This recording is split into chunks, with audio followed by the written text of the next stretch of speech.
Bonjour, je m'appelle Emmanuel Suarez. J'ai été longtemps comédien, metteur en scène, je suis aujourd'hui auteur et scénariste. Et on est au lycée de Montgeron dans l'Essonne où j'ai fait mes études au collège et au lycée.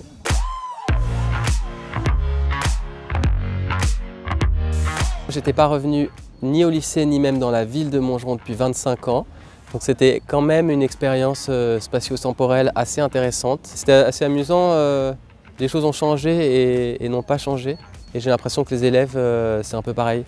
Il y a plein de choses qui sont que c'est vraiment des élèves de 2024 et qu'en même temps on peut se retrouver en eux alors qu'on était dans cet endroit il y a 30 ans. La rencontre est vraiment bien passée. Il y avait quand même surtout des grands élèves des premières terminales, des classes spécialisées cinéma, théâtre, arts plastiques. Donc des élèves qui étaient quand même intéressés et surtout je les ai sentis assez concernés par des questions d'avenir, de carrière, de choix d'études. Ils sont vraiment plein dedans. Vaut mieux pratiquer un maximum pour expérimenter dans un premier temps de sa carrière. Et ça, c'est vrai aussi pour les comédiennes et les comédiens.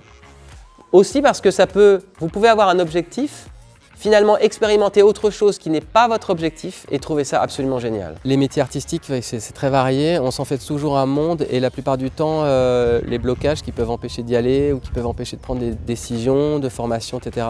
sont pas construits sur la réalité, sur l'expérience de la réalité. Et quand il y a quelqu'un qui a 10, 15, 20 ans de carrière, qui était dans cet endroit-là, donc dans ce lycée de banlieue, de région, et qui aujourd'hui vit de son art, s'exprime par son art, son écriture, c'est quand même le meilleur exemple à donner à des jeunes qui l'envisagent.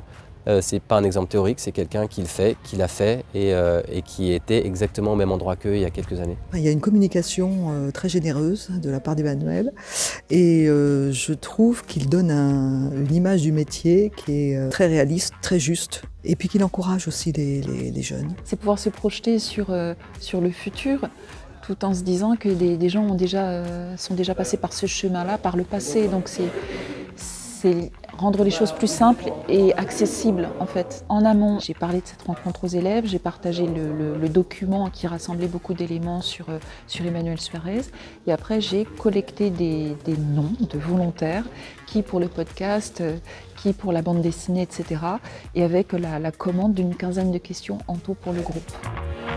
Je trouve ça super intéressant qu'il soit là et qu'il vraiment nous réponde sur des sujets un peu compliqués pour nous, je pense. J'aurais pas trouvé de réponse autre part, surtout sur les scénarios et à qui s'adresser pour beaucoup de choses.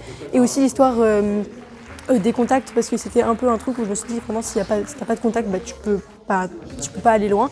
Et là du coup le fait qu'il nous expliquait que les contacts n'étaient pas forcément nécessaires et qu'on pouvait tout commencer tout seul, c'était assez rassurant. C'était vraiment bien de savoir que les gens même de chez nous sont capables de réussir et que c'est-à-dire que peut-être nous aussi on a notre chance.